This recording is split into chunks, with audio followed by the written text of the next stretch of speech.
एकनाथजीकडे गेले, एकनाथजीचे भाजपकडे आले, त्यामुळे हे काही तिन्ही पक्षात झालं आहे। त्यामुळे मला असं वाटतं की याच्यामध्ये काही महायुतीमध्ये गडबड नाही।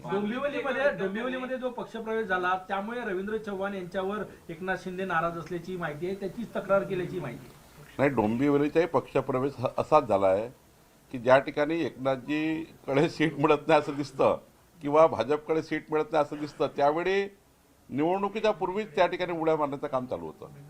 काही ठिकाणी आता एखादा कार्यकर्ता पक्षात यायलाच तयार आहे, शेवटी प्रत्येकाचा पक्ष आहे। एकनाथजीला आपला पक्ष वाढवावा लागतो, भाजपला आपला पक्ष वाढवावा लागतो, त्यामुळं या ठिकाणी काही पक्षप्रवेश होत राहतात। पण पक्षप्रवेशामुळे एकनाथजी नाराज होतील आणि ते अमित भाईकडे जातील हे काही खरं नाही आहे। पक्षप्रवेशाबद्दल माझ्याशी देवेंद्रजीशी आम्ही समन्वय करतो की बाबा बैठकीमध्ये आमचा समन्वय होतो, पण एवढ्या कारणाने काही ते अमित भाईकडे जातील। अमित भाईकडे जाताना महाराष्ट्राची महायुती, देशातलं सरकार, महाराष्ट्राचं सरकार, डबल इंजिन सरकार महाराष्ट्राच्या विकासाकरता कसं काम करेल आणि एनडीएचे नेते म्हणून प्रत्येक 2-3 महिन्यातनं माननीय एकनाथजी अमित भाईकडे जात असतात, माननीय प्रधानमंत्री मोदीजीकडे जात असतात, सर्व एनडीएचे घटक पक्ष जात असतात। मला वाटतं याच्यामध्ये ही केवळ त्या ठिकाणी एनडीएची नेता म्हणून भेट असावी असं मला वाटतं।